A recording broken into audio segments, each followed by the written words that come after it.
Hello students, कैसे आप? I hope आप सभी अच्छे होंगे। आपकी प्रिपरेशन भी अच्छी चल रही होंगी। उसी प्रिपरेशन में कॉन्सेप्ट को बूस्ट करने के लिए मैं सकलेन आर्यन, आपका मैथमेटिक मेंटोर, इजीली मैं आपका स्वागत करता हूं।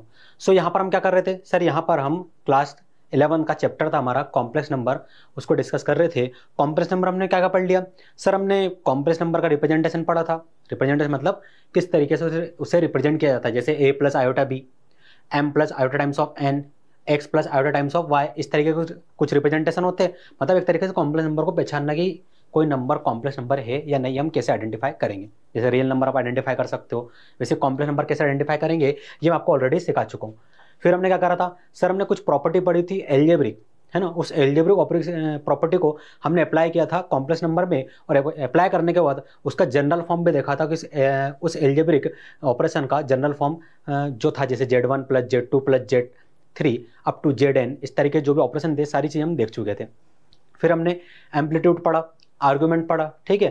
थीटा फाइंड करा था हमने, करा था। मॉडुलस हमने पढ़ा, सारी चीज़ हम कर चुके हैं। अब हम क्या करेंगे, उसी लेक्चर को आगे बढ़ाएंगे और यहाँ पर आज हम कवर करने वाले हैं properties of modulus. Properties of modulus मतलब जो मैंने आपको सिखाया ना, जैसे modulus of Z. Modulus of Z क्या होता है सर? कुछ नहीं, स्क्वायर रूट रियल पार्ट जो है x उसकी पावर 2 प्लस जो इमेजिनरी पार्ट है उसमें जो रियल वैल्यू है उसकी पावर 2, मतलब y पावर 2। तो उससे रिलेटेड जितनी भी जनरल प्रॉपर्टियां होने वाली है आज सबको यहाँ पर हम डिस्कस करेंगे, है ना।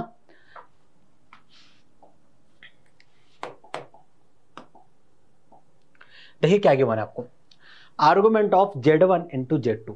मान लीजिए क्वेश्चन में पूछ लिया जाता है कि argument of Z1 into Z2 आपको फाइंड करना है, तो आप क्या करोगे? तब याली प्रॉपर्टी अप्लाई करोगे।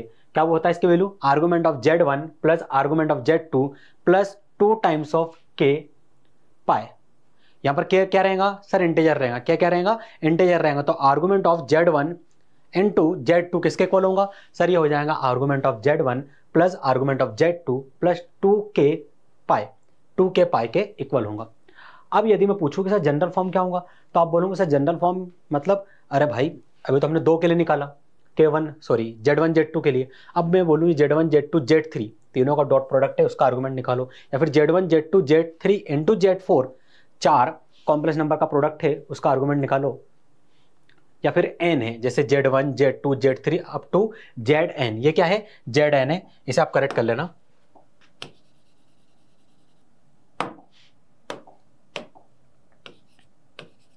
ये Zn है, ठीक है। तो Z1 into Z2 into Z3 up to Zn तक की यदि कॉम्प्लेक्स नंबर को आप मल्टीप्लाई कर रहे हो और उसका आपको आर्गुमेंट फाइंड करना, तब क्या करोगे सर? कुछ नहीं, argument of Z1 plus argument of Z2 plus argument of Z3 plus up to argument of Zn। तो यहां पर भी Zn आएगा प्लस 2k पाई, 2k पाई, सारी चीजें एज इट इज,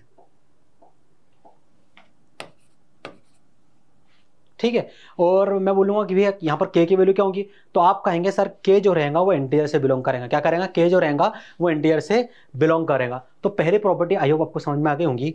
पहली प्रॉपर्टी में क्या बोला गया था सर?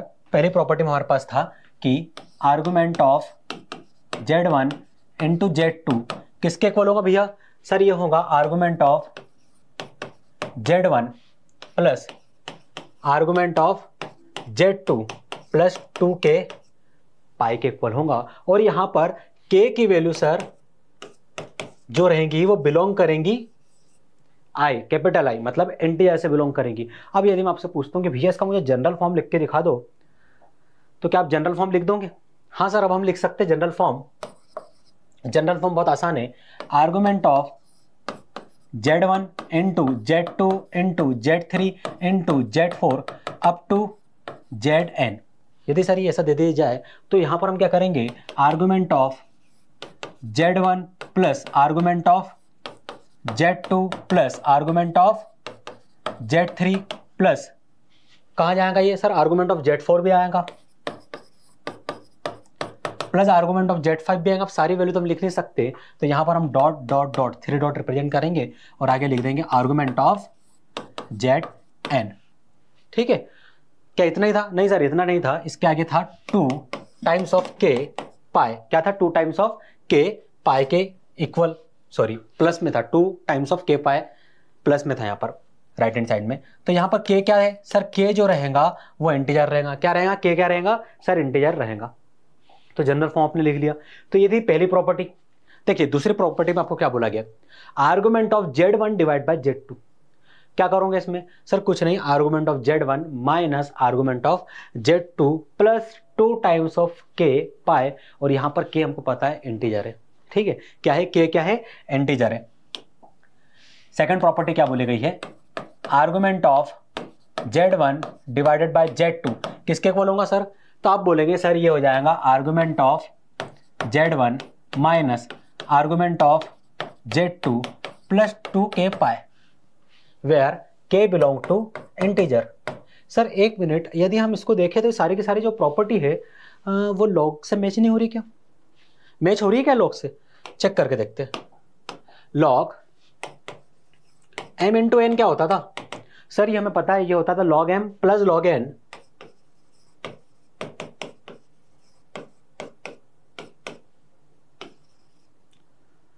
तो यदि आप भूल जाइए कि k times of 2 times of k पाई है, argument of Z1 into Z2 क्या होगा, argument of Z1 plus argument of Z2। Match हो रही, हाँ सर मैच हो गई। क्या आया सर, 2k पाई आ गया।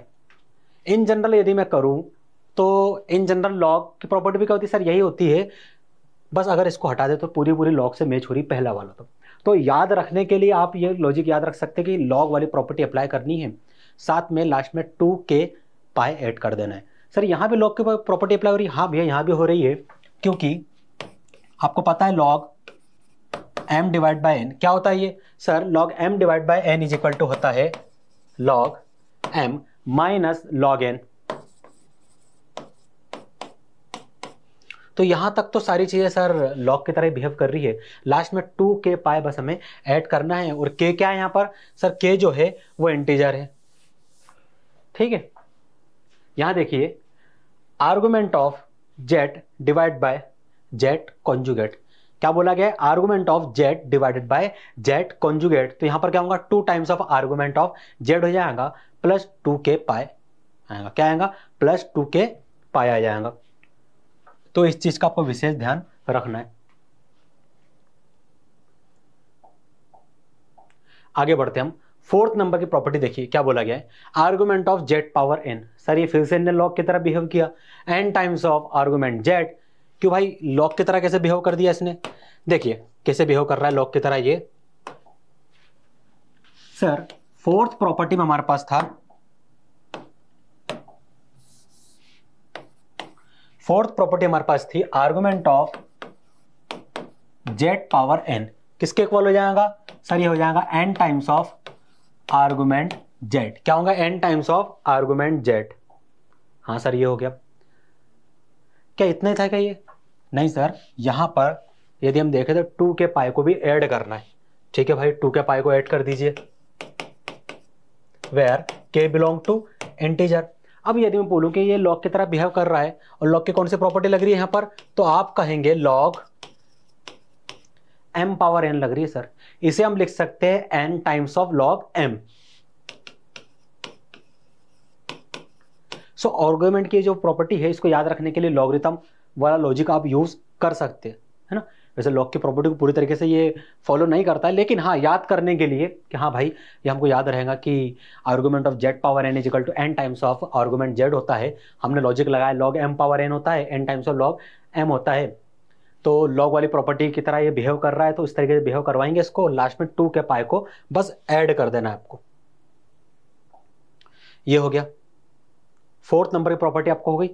फोर्थ नंबर की प्रॉपर्टी में आगे लिखा हुआ है, where proper value of k must be chosen so that right hand side lie in open bracket minus pi to close bracket pi, है ना। फिफ्थ प्रॉपर्टी देखिए, argument of z1 divided by z2 is equal to theta. क्या बोला गया, argument of z1 divided by z2 किसके equal है sir, ये value theta के इक्वल है। Then argument of z1 divided by z2, sorry मैंने यहाँ पर z1 डिवाइड बाय z2 बोल दिया था, यह है argument z2 divide by z1 किसके इक्वल है, थीटा के इक्वल है। और यहाँ क्या पूछा गया है, argument of z1 divide by z2 किसके इक्वल है, 2n पाई माइनस थीटा, किसके इक्वल है 2n पाई माइनस थीटा। तो ये प्रॉपर्टी कई बार क्या होता है कि क्वेश्चन में डायरेक्ट आ जाती है, तो आपको पता होना चाहिए, ठीक है। Where n belong to integer. 6 number की प्रॉपर्टी देखिए, आर्गुमेंट ऑफ जेड कॉन्जुगेट किसके इक्वल होगा, माइनस आर्गुमेंट ऑफ जेड के इक्वल होगा। तो ये जितनी भी प्रॉपर्टी मैंने आपको अभी पढ़ाई है, इसकी आपको बार बार प्रैक्टिस करनी है। यहां तक की सारी property first second third fourth log की तरह बिहेव कर रही है, तो लॉग की तरह बिहेव करवाना, लास्ट में 2 के पाए बस ऐड कर देना है। और यहाँ पर 5th और 6th आपको याद रखनी है। 6th तो और भी आसान है, आर्गुमेंट ऑफ जेड कॉन्जुगेट क्या होता है, minus times of argument Z, और यहाँ पर argument Z two divide by Z one is equal to theta given है। Then argument Z one divide by Z two किसके इक्वल हो जाएगा, 2n pi minus theta where n belong to integer, ठीक है। तो ये आपको याद होनी चाहिए, आसान प्रॉपर्टी है, आप लोग आसानी से याद कर लोगे इसे। आगे बढ़ते देखिए, यहां पर आपके पास एक क्वेश्चन है। क्वेश्चन में क्या बोला गया है,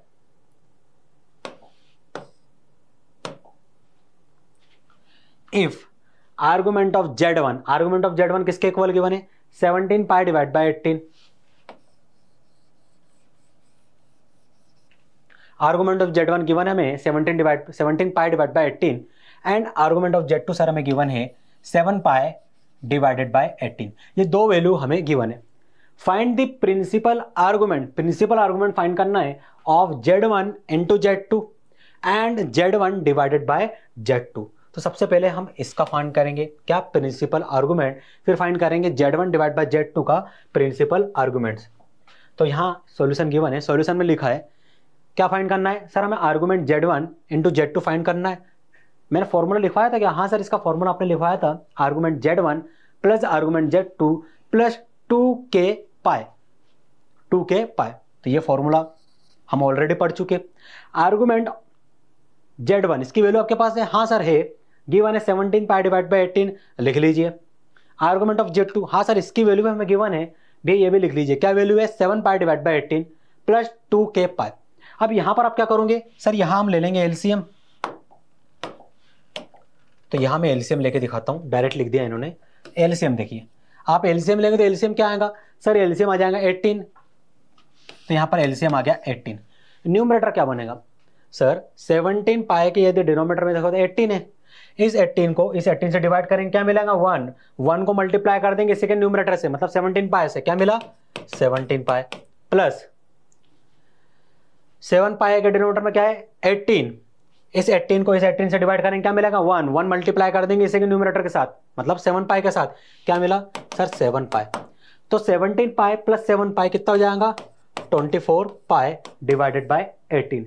कैंसिल हो रहा है क्या, हाँ सर हो रहा है, 2 से कैंसिल हो जाएगा, 2 से 9 टाइम में और 2 से 12 टाइम में। और आगे मैं इसको कैंसिल कर सकता हूं क्या, हाँ सर आगे भी कैंसिल किया जा सकता है, ये 3 से 3 टाइम में कैंसिल होगा और 3 से 4 टाइम में, तो यहां पर हमें मिल गया 4 पाई डिवाइडेड बाय 3।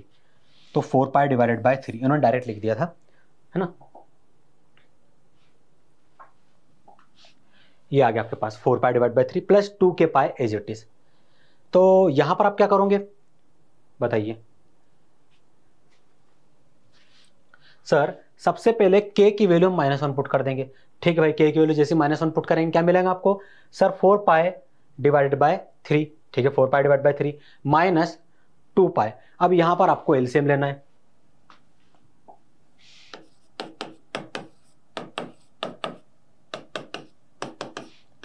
एलसीएम क्या आएगा, सर इसका एलसीएम आ जाएगा 3, ठीक है भाई।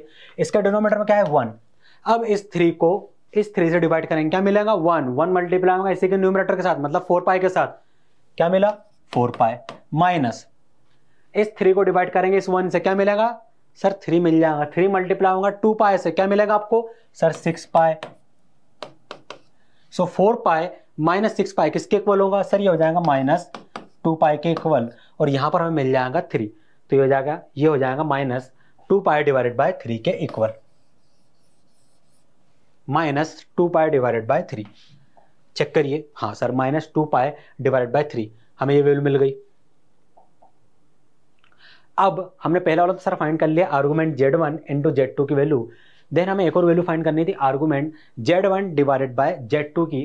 तो argument z1 divide by z2 निकाल सकते हो क्या आप, तो sir argument Z1 divide by Z2 को तो हमने फॉर्मूला पढ़ा था, ये होता है argument Z1 minus argument Z2 plus 2k पाई। देखो यहाँ फॉर्मूला भी लिखा है, आई थिंक सेकंड वाला ही फॉर्मूला था ना ये अपना, मुझे नहीं ध्यान है सेकंड थर्ड जो भी था, मुझे यहाँ तक पता है सेकंड वाला फॉर्मूला था। चलो चेक कर लेते हैं।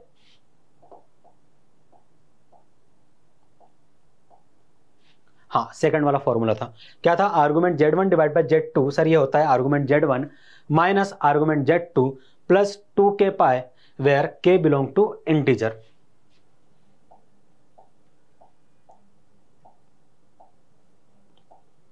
तो आप ये फॉर्मूला लगा देंगे, ठीक है सर। क्या आपके पास आर्गुमेंट Z1 की वैल्यू है? हाँ सर आर्गुमेंट Z1 की वैल्यू क्वेश्चन में गिवन है 17 पाई डिवाइड बाई 18, आपने यहाँ पे लिख दिया। आर्गुमेंट Z2 की वैल्यू आपके पास है, हाँ सर ये भी क्वेश्चन में गिवन है 7 पाई डिवाइड बाई 18, ये भी आपने यहाँ पर लिख दिया, प्लस 2k पाई यहाँ पर लिखा। अब बताइए यहाँ पर क्या करेंगे आप? सर सबसे पहले तो यहाँ पर हम एलसीएम ले लेंगे, यहाँ पर हम एलसीएम ले लेंगे। क्या वैल्यू आएंगी सर? यहाँ पर एलसीएम लेंगे तो एलसीएम आ जाएगा 18, न्यूमरेटर बनेगा 17 पाई माइनस 7 पाई। कैसे बनाइए? चलो डायरेक्ट नहीं लिखते हम, एलसीएम आ गया 18, ठीक है।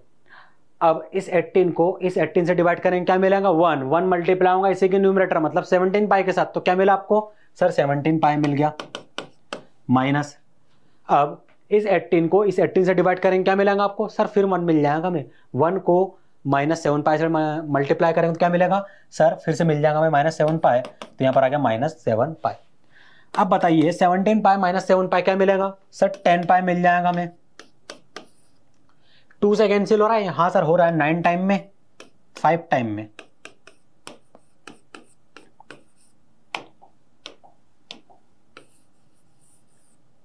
सो यहां पर आपको वैल्यू मिल गई 5 पाई डिवाइडेड बाय n। क्या मिली? 5 पाई डिवाइडेड बाय n। तो यहां पर आपने 5 पाई डिवाइड बाय n पुट करा। देखो उन्होंने क्या किया, यहाँ जो हमें वैल्यू मिली ना 10 पाई डिवाइड बाय 18, उसको आगे सॉल्व नहीं किया, डायरेक्ट पुट कर दिया। सो 10 पाई डिवाइड बाय 18 भी आप पुट कर सकते हो, पुट करा। फिर यहाँ पर उन्होंने k की वैल्यू 0 पुट करी। जैसे आप k की वैल्यू 0 पुट करेंगे क्या मिलेगा आपको सर? 5 पाई डिवाइड बाय 9 के इक्वल मिल जाएगा। किसके इक्वल मिल जाएगा? 5 पाई डिवाइड बाय 9 के इक्वल वैल्यू मिल जाएंगे हमें। सो ये आपका फाइनल सॉल्यूशन हो गया है ना। आगे बढ़ते हैं हम। अब यहां पर कुछ मिक्स्ड प्रॉपर्टी है, mixed properties of modulus and argument. यहां पर आर्गुमेंट एंड मॉडुलस की कुछ मिक्स्ड प्रॉपर्टी है।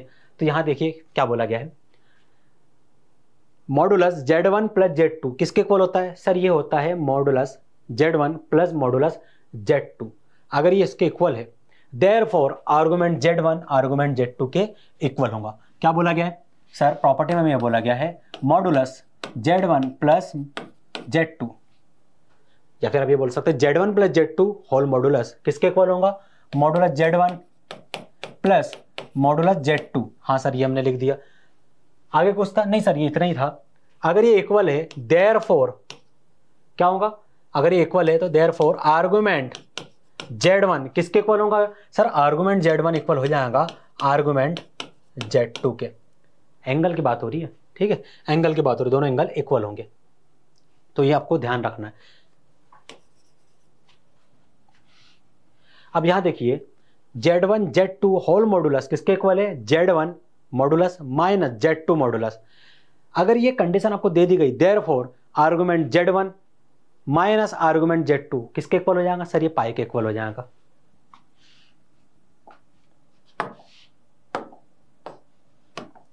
यहां बोला गया है कि Z1 Z2 होल मॉडुलस किसके इक्वल है सर? ये इक्वल है modulus Z1 minus modulus Z2, ठीक है भाई ये इक्वल है। Therefore argument Z1 minus argument Z2 किसके इक्वल हो जाएगा सर? ये इक्वल हो जाएगा पाई के। किसके इक्वल हो जाएगा? पाई के इक्वल हो जाएगा। तो ये प्रॉपर्टी आपको याद रखनी है।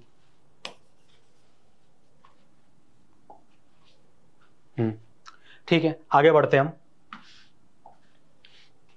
अब यहां पर टिग्नोमेट्रिक, जब आप जिसे कह सकते हैं पोलर या फिर मॉडुलस आप कह सकते हैं, क्या है? टिग्नोमेट्रिक कहो, पोलर कहो, मॉडुलस कहो, है ना। Argument form of complex number, या तो टिग्नोमेट्रिक फॉर्म कह दो पोलर फॉर्म कह दो या फिर मॉडुलस आर्गुमेंट फॉर्म कह दो, किसका, कॉम्प्लेक्स नंबर का। यहां पर हम सीखेंगे कैसे रिप्रेजेंट उसे किया जाता है। यहां देखिए क्या बोला गया है कि जेड आपके पास एक कॉम्प्लेक्स नंबर है x plus iota y, where x y क्या है, रियल नंबर है सर, और आयोटा जो है स्क्वायर रूट -1 के इक्वल है। जेड रिप्रेजेंटेड बाय, किससे रिप्रेजेंट कर सकते हैं सर इसको, सर जेड को हम रिप्रेजेंट कर सकते हैं पेयर के फॉर्म में, रियल वैल्यू, ठीक है। रियल वैल्यू कौन कौन सी है सर, एक्स और वाई दोनों का लिख दो। क्या ये किसी कोऑर्डिनेट को रिप्रेजेंट कर रहे हैं, हाँ सर किसी ना किसी कोऑर्डिनेट को रिप्रेजेंट कर रहे होंगे, कुछ ना कुछ तो नाम देना ही होगा, तो यहां पर हम पी नाम दे देंगे, ठीक है। आपने पी नाम दे दिया। अब यहां देखिए पी यहां पर एग्जिस्ट कर रहा है, ठीक है सर, पी यहां पर एग्जिस्ट कर रहा है। हाँ, ये हमने सीखा था, रिप्रेजेंटेशन का हमने सीखा था।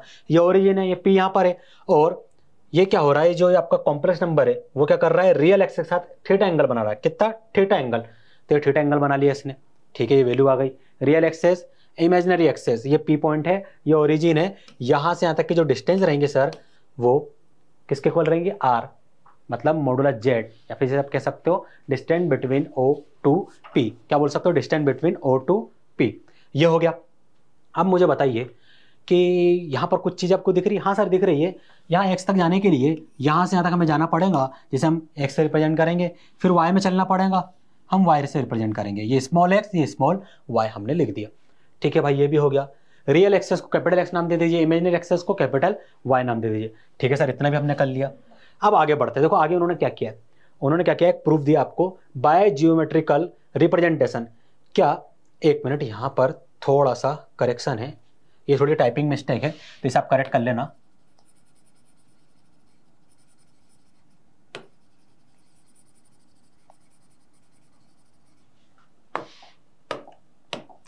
पावर 2 है और यहां भी पावर 2 है। Square root x square plus y square किसकी वैल्यू है सर, ये ओ से पी तक के डिस्टेंस है, जिसे हम मॉडुलस जेड भी बोल सकते हैं, ठीक है, मॉडुलस जेड भी बोल सकते हैं, ठीक है भैया, ये आपको गिवन है। अब उन्होंने क्या करा कि थीटा एंगल कहां बन रहा है, तो आप बोलोगे सर ये बन रहा है पी ओ एम, कहां पर, P O M. Angle P O M किसके इक्वल है, थीटा के इक्वल है, मतलब आर्गुमेंट जेड के इक्वल है। देखो आर्गुमेंट जेड थीटा के इक्वल है और ये एंगल पी ओ एम के इक्वल है, ठीक है सर। ये भी हो गया। In triangle O P M, triangle जो ओ पी एम आपके पास है, यहां वापस चलिए, ट्राइंगल ओ पी एम कहां है सर, ये रहा triangle O P M, O P M, ये ट्राइंगल हमारे पास है। अब यदि मैं आपसे पूछूं कि भैया मुझे y की वैल्यू निकाल के दे सकते हो क्या आप, तो आप बोलोगे हाँ सर y की वैल्यू हम फाइंड कर सकते हैं। कैसे सर, एक काम करते हैं, यहाँ से cos थीटा की वैल्यू निकाल लेते हैं।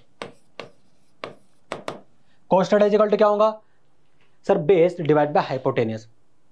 बेस कितना है x, small x, divide by hypotenuse, hypotenuse कितना है r। सो x की वैल्यू किसके इक्वल आ गई, cos theta times of r। हाँ सर ये आ गई हमारे पास वैल्यू। अब क्या मुझे आप, मैंने तो y की निकाल रहा था, ठीक है, मैंने cos लगा दिया फॉर्मूला, अब साइन लगा लेते हैं, शायद y की वैल्यू आ जाए। तो यहां पर आप लगाओगे sine theta, sine theta apply करूंगा तो क्या मिलेगा, साइन थीटा अप्लाई करने पे आपको मिलेगा perpendicular divide by hypotenuse, perpendicular divide by hypotenuse.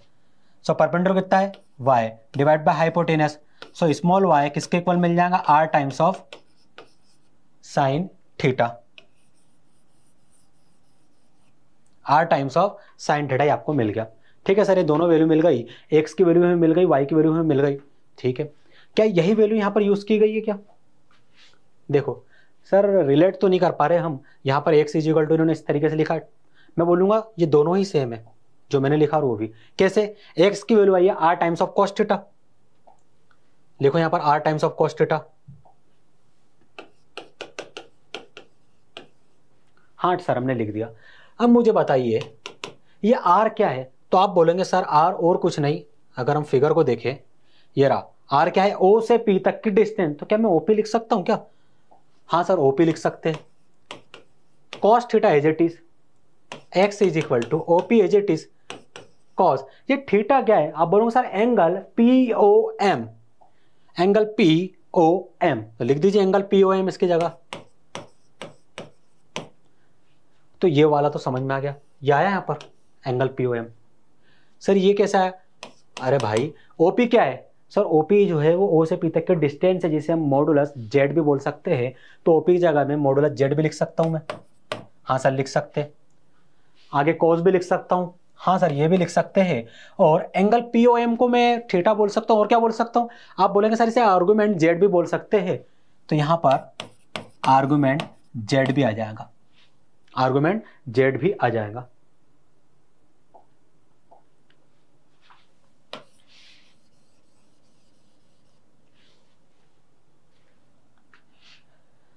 आसान था, समझ में आया कि x कैसे लिखा।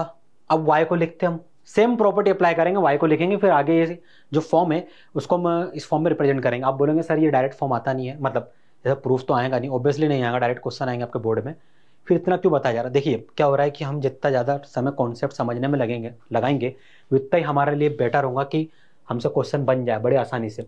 तो मैं कहूँगा कि प्लीज़ ज़्यादा से ज़्यादा समय चीज़ों को समझने में लगाए कि फॉर्मूला बना कैसे है, चीज़ें रिलेट कैसे हो रही है, आर्गुमेंट क्या है, मॉडुलस क्या है, जेड क्या है, एंगल क्या है, सारी चीज़ें आपको पता होने चाहिए। तो ये जो है अब डायरेक्ट इसको याद नहीं करना पड़ेगा, आपको इसको याद करने की ज़रूरत नहीं है ना। या तो तब भी कर रहे थे जब आपने प्रूफ नहीं पढ़ा, तो भूलने के चांस ज़्यादा रहते। अब याद समझने का भी आपको याद करना है बिल्कुल, क्योंकि पेपर में ज़्यादा टाइम नहीं रहेगा कि आप प्रूफ करेंगे फिर फॉर्मूला अप्लाई करेंगे डिराइव करके, इतना टाइम आपके पास नहीं रहेगा। लेकिन यहाँ से क्या होंगे, अंडरस्टैंडिंग ज़्यादा अच्छे से बिल्ड होंगी। आगे जेडब्ल्यू में जब कॉन्सेप्ट वाले क्वेश्चन आएंगे अच्छे, तो वहाँ पर आप आसानी से क्वेश्चन के साथ डील कर सकते हो। चलो वाई की वैल्यू निकालते, ज़्यादा टाइम नहीं लेते हम, वाई की वैल्यू फाइंड करते हैं। तो आप बोलेंगे कि सर वाई की वैल्यू जो हमने फाइंड की है वो तो आई है R times of sine theta. ठीक है भाई, जो हमने वाई की वैल्यू फाइंड करी वो R times of sine theta आ गई है। ठीक है, आ गई। कुछ कर सकते हैं इसमें? हाँ सर एक चीज़ हो सकती है कि ये जो आर है इसको ओपी लिख सकते हैं क्या?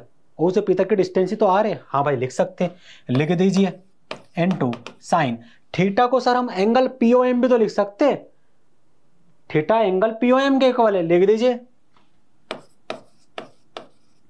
ये आपने लिख दिया।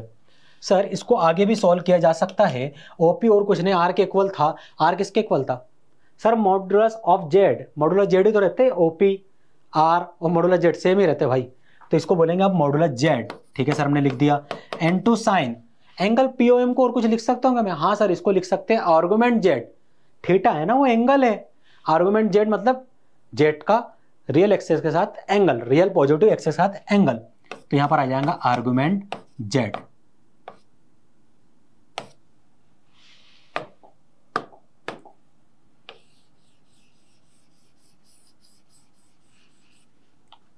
आसान था, चेक करिए y की वैल्यू किसके इक्वल आई है? Modulus Z n2 sine argument Z. आ गया ना? हाँ सर ये आ गया। अब हमारे पास कॉम्प्लेक्स नंबर था z is equal to X plus iota Y. ठीक है भाई आपके पास वैल्यू थी, x की वैल्यू अपना फाइंड की। हाँ सर फाइंड की, यहां पुट कर दीजिए। y की वैल्यू अपना फाइंड की। हाँ सर वो हमने की थी, उसे यहां पुट कर दीजिए। तो ये हो जाएगा modulus Z cos argument z plus iota times of sign. यहां पर एक्चुअली इन्होंने क्या किया, डायरेक्ट सॉल्व कर दिया। चलो ठीक है एक स्टेप स्किप कर दिए, मैं लिखवा देता हूं। z is equal to x की वैल्यू क्या आई है सर? ये आई है modulus z cos argument z plus iota. ठीक है सर आयोटा। y की वैल्यू क्या आई है? ये आई है modulus z sine argument z. ये आ गई। अब यहां से कुछ कॉमन ले सकते हैं? हाँ सर ले सकते हैं, मॉडुलस जेड को हम कॉमन ले सकते हैं। तो मॉडुलस जेड को अपने कॉमन ले लिया, क्या मिला? Cos argument z plus iota times of argument Z. यहां से आपने कॉमन ले लिया ना, तो cos argument z plus iota times of sine argument z. ये आ गया। ठीक है इतना आ गया। तो यहां पर मॉडुलस जेड को क्या लिख सकता हूं मैं? सर इसे आप आर लिख सकते हैं, तो यहां पर मैंने आर लिख दिया। Cos as it is argument z को सर इसे थीटा लिखा जा सकता है, तो यहां पर मैंने थीटा लिख दिया। प्लस आयोटा भी as it is, sine as it is, argument z किसके इक्वल होगा सर? थीटा के। तो यहां पर आ जाएगा थीटा। तो ये हो जाएगा r in bracket sine plus iota times of sorry cos plus iota times of sine theta. ये हो गया। अब यदि मैं इसको बोलूं कि भैया मुझे कॉम्प्लेक्स जो आपका नंबर है जेड है ना, इसका मुझे आप कॉन्जुगेट फाइंड करके दीजिए, तो क्या कॉन्जुगेट फाइंड कर सकते हो आप? आप कहेंगे सर बहुत आसान है। कॉन्जुगेट में क्या होता है कि जो इमेजिनरी पार्ट रहता है अपना साइन चेंज कर लेता है। यहाँ पर इमेजिनरी पार्ट कौन सा है? तो आप कहेंगे सर ये रहा जिसके साथ आयोटा है, इसके साथ साइन क्या है सर? प्लस का। तो तो ये क्या होगा, चेंज होके सर माइनस, तो यहाँ पर आ जाएगा माइनस, तो cos theta minus iota times of sine theta, ये क्या मिला, जेड कॉन्जुगेट। ठीक है, जेड कॉन्जुगेट हमें मिल गया। वेयर यहाँ पर जो वैल्यू है, आर किसके इक्वल था सर, ये तो मॉडुलस ऑफ जेड के इक्वल था, थीटा किसके इक्वल था, principal value of argument z. क्या है, principal value of argument z, इस चीज को आपको ध्यान रखना है। यहाँ पर आर्गुमेंट जेड क्या है, principal value of argument z है, फिर पुट करना है आपको। अब यहाँ पर कुछ रिमार्क्स है, तो यहाँ पर ये जो मैंने रिप्रेजेंट किया है, हमने जो रिप्रेजेंट किया है जेड को और जेड कॉन्जुगेट को, ये क्या है भैया, तो आप कहेंगे सर कुछ नहीं, ट्रिग्नोमेट्रिक फॉर्म है कॉम्प्लेक्स नंबर का, या फिर पोलर फॉर्म है कॉम्प्लेक्स नंबर का, या फिर इसे मॉडुलस आर्गुमेंट फॉर्म कहेंगे। सर मॉडुलस आर्गुमेंट फॉर्म, देखो हमें ये तो समझ में आ गया सर ट्रिग्नोमेट्रिक फॉर्म है, क्यों ट्रिग्नोमेट्रिक, इसमें रेशो यूज हुए इसलिए ट्रिग्नोमेट्रिक फॉर्म है। ठीक है भाई, पोलर हम याद रख लेंगे, पोलर फॉर्म है। ठीक है, अब बात आती है मॉडुलस आर्गुमेंट, सर वो कैसे रिलेट कर रहा, तो यहां देखिए ये क्या है, आर जेड, आर क्या है, मॉडुलस जेड के इक्वल था, तो मॉडुलस आर्गुमेंट, मॉडुलस आर्गुमेंट पढ़ना तो मॉडुलस समझ में आ गया, आर्गुमेंट कहां से, अरे भाई थीटा क्या है, आर्गुमेंट जेड है ना, तो इसको, इसका जो नाम है ना उसको ब्रेक कर करके निकाले गए तो बच्चे अक्सर कंफ्यूज हो जाते हैं। तो आपको याद रखना है ट्रिग्नोमेट्री फॉर्म भी कॉम्प्लेक्स नंबर का यही रहेगा, क्या रहेगा, z is equal to r in bracket cos theta plus iota times of sine theta, और यही पोलर फॉर्म और यही मॉडुलस आर्गुमेंट फॉर्म रहेगा। अब यहां पर कुछ रिमार्क्स है, देखिए रिमार्क्स में क्या बोला गया है, cos theta plus iota times of sine theta is also written as cis theta. कई बार क्वेश्चन में क्या होता है कि वो बोल देंगे आपको कि भैया जेड कॉम्प्लेक्स नंबर आपको हमने ये दे दिया है 3 + 4 टाइम्स ऑफ आयोटा, इसके सेस थीटा की वैल्यू फाइंड कीजिए। क्या बोलेंगे, सेस थीटा की वैल्यू फाइंड कीजिए। तो यहां ब्रेक करिए, सी मतलब cos थीटा प्लस आयोटा, याई मतलब आयोटा, एस मतलब साइन, और ये थीटा, ब्रेक हुआ, cos plus iota times of sine theta, हो गया ना ब्रेक। ठीक है, ये आपको याद रखना है, तो ये तरीका है याद रखने का इसको, सेस थीटा। आगे देखिए, रिमेंबर आपको ये चीज याद होनी चाहिए कि यदि हम वैल्यू 0 पुट कर दे तो सर, यदि हम थीटा की वैल्यू 0 पुट करेंगे तो यहाँ आ जाएगा cos 0, cos 0 की वैल्यू होती है 1, तो यहाँ पर आएगा 1, और साइन 0 क्या हो जाएगा, 0 हो जाएगा, तो ये पूरा पार्ट 0 हो जाएगा, 0 + 1 0 हो जाएगा, सॉरी 0 + 1 1 होगा, तो इसकी वैल्यू 1 के इक्वल मिल जाएंगे हमें। वैसे मैं कहूँगा तो इसको याद रखने की जरूरत नहीं है, ये तो ठीक है बता दिया गया है, हम पुट करके भी निकाल सकते हैं। पाई वैल्यू पुट कर देंगे तो सर ये हो जाएगा cos पाई की वैल्यू होती है -1, तो यहाँ पर आ गया -1, और साइन पाई क्या होता है सर, ये होता है 0, तो यहाँ पर आ जाएगा 0, -1 + 0 क्या मिलेगा आपको सर, वो मिल जाएगा -1 के इक्वल, तो यहाँ पर आ गया -1। अब यहाँ समझिए, cos π/2 मतलब थीटा की वैल्यू हमने π/2 पुट कर दी, तो जैसे यहाँ पर थीटा की वैल्यू π/2 पुट करेंगे तो cos π/2 क्या होता है सर, 0 होता है, plus iota times of sine π/2 क्या होता है सर, 1 होता है, तो यहाँ पर मिल गया 0 प्लस आयोटा टाइम्स ऑफ 1, इसको सॉल्व करने पर हमें क्या मिल जाएगा, आयोटा, क्या मिलेगा आयोटा, तो यहाँ पर आ गया आयोटा। फोर्थ वाला देखिए, cos π/2, cos π/2 क्या होता है सर, cos π/2 हो जाएगा 0, ठीक है भाई ये 0 हो गया, क्योंकि cos जो रहता है π/2 के मल्टीपल पर 0 होता है। साइन π/2 क्या होगा सर, ये हो जाएगा 1, तो यहाँ पर आ गया 1, तो हमें मिला माइनस आयोटा, कैसे मिल गया, ये हो गया 0 माइनस आयोटा टाइम्स ऑफ 1, ठीक है, तो यहाँ पर minus iota is equal to minus iota मिला आपको माइनस आयोटा। इस तरीके से इसको सॉल्व करना है। अब यहाँ पर कुछ क्वेश्चन है हमारे पास, उस क्वेश्चन को सॉल्व करेंगे। देखिए क्या बोला गया है, return the polar form of, आपको एक कॉम्प्लेक्स नंबर गिवन है -1/2 माइनस आयोटा टाइम्स ऑफ √3/2, इसका आपको पोलर फॉर्म लिखना है, मतलब cos theta plus iota times of sine theta के फॉर्म में इसको रिप्रेजेंट करना है। तो देखिए कैसे करेंगे हम इसको। सॉल्यूशन यहाँ पर गिवन है, जेड आपको गिवन है, हाँ सर गिवन है, इसके जो कोऑर्डिनेट है वो क्या होंगे, कोऑर्डिनेट रिप्रेजेंटेशन, तो आप बोलोगे सर -1/2 कॉमा -√3/2, ठीक है आपने लिख दिया। ये कोऑर्डिनेट किस क्वाड्रेंट में लाई कर रहे, तो आप बोलोगे सर x की वैल्यू भी नेगेटिव है, y की वैल्यू भी नेगेटिव है, और x और y दोनों नेगेटिव में थर्ड क्वाड्रेंट में मिलने वाले हैं, तो ये जो कोऑर्डिनेट है वो थर्ड क्वाड्रेंट में लाई कर रहे हैं, ठीक है ये भी आपने लिख लिया। अब principal value of argument, principal value of argument z, ठीक है सर z थर्ड क्वाड्रेंट के हिसाब से क्या होंगी सर, ये हो जाएंगी -π प्लस माइनस पाई प्लस, यहाँ बीच में प्लस भी है, माइनस पाई प्लस, अब इसे करेक्ट कर लेना, माइनस पाई प्लस थीटा। क्या होती है ये? Minus pi plus theta. और थीटा किसके इक्वल होता था? तो आप बोलोगे sir theta is equal to होता था tan inverse mod y divided by x। किसके equal? tan inverse mod y divided by x। ठीक है भाई, यहाँ पर माइनस पाई आ गया plus tan inverse mod y की वैल्यू क्या है सर? -√3 डिवाइड बाय 2 पुट करी। x की वैल्यू क्या है? -1 डिवाइड बाय 2, ये भी आपने पुट कर दी। ठीक है सर, इतना हो गया। तो माइनस से माइनस कैंसिल, 2 से 2 कैंसिल, क्या मिला? √3 डिवाइड बाय 1। तो यहाँ पर आप बोलोगे सर ये हो गया minus pi plus tan inverse √3। क्या मिला? √3। √3 डिवाइड बाय 1 √3 होता है। तो माइनस पाई, इसको मैं आगे सॉल्व करता हूं। यहां पर उन्होंने डायरेक्ट कर दिया इसको। यहां देखिए माइनस पाई था प्लस tan इनवर्स √3। √3 को मैं 10 के फॉर्म में क्या लिख सकता हूं? तो आप बोलेंगे कि सर इसे हम लिख सकते हैं tan पाई डिवाइड बाय 3। क्या लिख सकते हैं? tan pi divide by 3। tan inverse से tan कैंसिल, क्या मिला? Minus pi plus pi divided by 3। LCM लेंगे तो एलसीएम आ जाएगा 3, आ गया 3। न्यूमरेटर क्या बनेगा? -3 pi plus pi which is equal to -2 pi. So final answer हो जाएगा -2 पाई डिवाइडेड बाय 3। तो ये आपको आर्गुमेंट ऑफ जेड मिल गया। ठीक है, principal value of argument Z मिल गया। अब बताइए पोलर फॉर्म क्या होता था? तो आप कहेंगे cos theta plus iota times of sine theta होता था। सर ये थीटा की वैल्यू मिल गई, पुट कर दे क्या? हाँ बिल्कुल कर दीजिए पुट। इसमें आप जैसे ही वैल्यू पुट करेंगे, हाँ एक चीज और, पोलर फॉर्म होता था, ये होता था पूरा पोलर फॉर्म, हमने गलत लिख दिया। Z is equal to r in bracket cos theta plus iota times of sine theta. Sir theta हमें मिल गया, बस हमें जेड की वैल्यू चाहिए। जेड की वैल्यू चाहिए भैया, तो जेड की वैल्यू कैसे निकालोगे? सर जेड की वैल्यू मतलब मॉडुलस ऑफ जेड की वैल्यू हमको निकालते आती है, ये होता है स्क्वायर रूट x पावर 2 प्लस y पावर 2। x की वैल्यू है -1 डिवाइड बाय 2, y की वैल्यू है -√3 डिवाइड बाय 2। पुट करिए, यहाँ पर पावर 2 लीजिए, -1 डिवाइड बाय 2 की पावर 2 करेंगे क्या मिलेगा?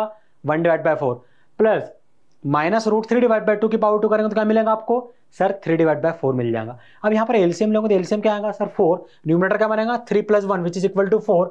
4 डिवाइड बाय 4 तो आपको मिल गया स्क्वायर रूट 1। स्क्वायर रूट 1 को हम लिख सकते हैं 1। तो modulus of Z is equal to मिल गया हमें 1 के इक्वल। पोलर फॉर्म क्या होता है सर? पोलर फॉर्म होता है z is equal to modulus z in bracket cos argument z plus iota times of sine argument z. Sir आपने तो ये लिखवाया था, यहां तो कुछ और आ गया।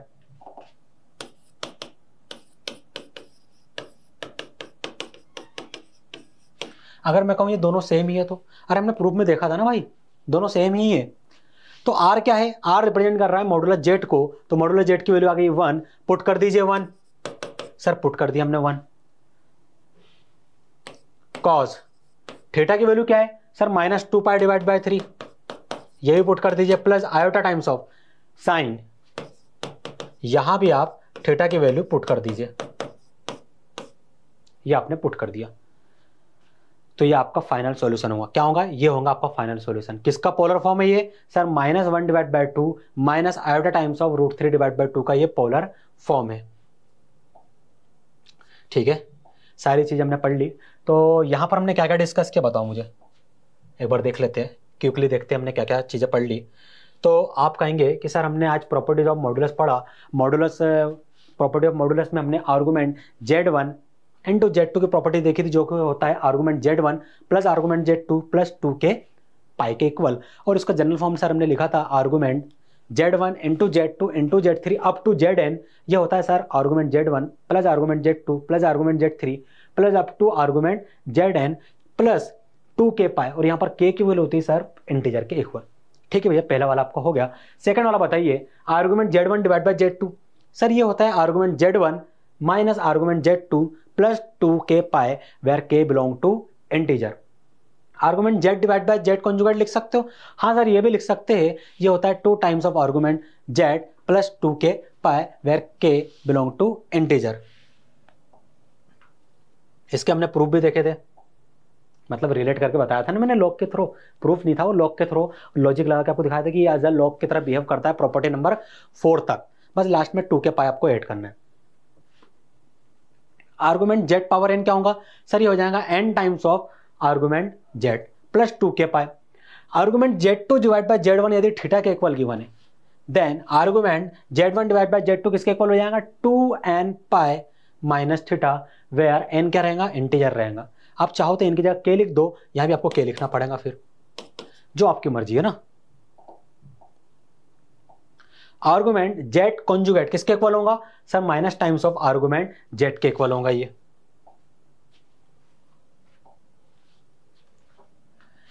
अब यहां पर हमने एक एग्जांपल देखा था, इसमें हमें आर्गुमेंट Z1 गिवन था एंड आर्गुमेंट Z2 गिवन था। देन हमें फाइंड करना था principal argument of Z1 into Z2 and Z1 divide by Z2। तो यहां तो डायरेक्ट फॉर्मूला लगा देंगे, यहां भी डायरेक्ट फॉर्मूला लगा देंगे। इसके फॉर्मूले आपको बता चुका हूं, इसके क्वेश्चन को हमने सॉल्व किया, अभी सारी वैल्यू हमने पुट करी, बस एलसीएम निकालते आना चाहिए। मजाक कर रहा हूँ, एलसीएम तो आप लोगों को आता ही है, बहुत आसान सी चीज है ना, ये सारी चीज हम कर चुके। फिर हमने क्या करा था, mixed properties of modulus and argument. Sir हमने ये पढ़ा था और यहां पर हमने देखा था कि modulus Z1 plus Z2 is equal to, यदि में गिवन है modulus Z1 plus modulus Z2, therefore argument Z1 किसके इक्वल होगा, आर्गुमेंट Z2 के इक्वल होगा। और यदि मॉडुलस Z1 प्लस Z2 किसके इक्वल गिवन हो, modulus Z1 minus modulus Z2 के इक्वल गिवन हो, देयरफॉर यहां पर argument Z1 minus argument Z2 किसके इक्वल होगा सर, पाई के इक्वल होगा। ये दो प्रॉपर्टी आपको याद होनी चाहिए, कई बार क्या होता है इस पर डायरेक्ट बेस्ड क्वेश्चन आ जाते हैं। फिर यहां पर हमने ट्रिग्नोमेट्रिक फॉर्म देखा कॉम्प्लेक्स नंबर का, या फिर जिसे आप कह सकते हो polar form of complex number, या फिर जिसे आप कह सकते हो modulus argument form of complex number. तीनों या तीनों में से यदि कुछ भी क्वेश्चन में दिख जाए कि भैया ट्रिग्नोमेट्रिक फॉर्म निकालो, मतलब r times of six theta, polar form of this complex number निकालो, मतलब r times of six theta, या फिर वो बोलते हैं मॉडुलस आर्गुमेंट ऑफ इस मतलब जो गिवन कॉम्प्लेक्स नंबर इसका निकालिए, तो भी वहां पर r times of six theta apply कर दूंगे। ये आपको मैं पूरा इसका प्रूफ भी समझा चुका हूं, है ना, सारी चीजें। फिर इस पर बेस्ड प्रॉपर्टी थी कुछ, और फिर हमने यहाँ पर इस पर बेस्ड एक क्वेश्चन देखा था, तो क्वेश्चन में हमने सॉल्व किया, आसान क्वेश्चन था। तो आपको दे दिया जाएगा कॉम्प्लेक्स नंबर और बोला जाएगा कि इसका भी आप ट्रिग्नोमेट्रिक फॉर्म, पोलर फॉर्म या फिर argument modulus argument form find करो। तो क्या करोगे sir, r times of six theta. Requirement क्या क्या है सर, r की है और थीटा की है। थीटा क्या है, principal argument value of z, और r क्या है, मॉडुलस z। ये दोनों निकाल सकते हो, आसान है, हम पिछले लेक्चर में सारी चीजें कर चुके हैं, बस यहाँ पर निकालना है और वैल्यू में मतलब फॉर्मूले में पुट करना है। तो हमने भी क्या करा, यहाँ पर वैल्यू निकाली और फॉर्मूले में पुट कर दी, ये हमारा फाइनल सॉल्यूशन आ गया। ये आपका फाइनल सॉल्यूशन है। आई होप जितना मैंने आज आपको पढ़ा है आपको समझ में आया होगा, है ना। मैं उम्मीद करता हूँ जितना मैंने आपको पढ़ा है सारी चीज़ें लगभग आपको समझ में आई होंगी। फिर भी यदि कोई डाउट रह जाता है तो प्लीज़ कमेंट सेक्शन में आप हमें बताइए, हमारी टीम उसका रिप्लाई करेंगी। ठीक है, बार बार प्रैक्टिस करिए, रिवीजन करिए, नोट्स बनाइए, और जो भी डाउट है कमेंट सेक्शन में प्लीज़ पूछिए। मिलते हैं नेक्स्ट लेक्चर में। Thank you.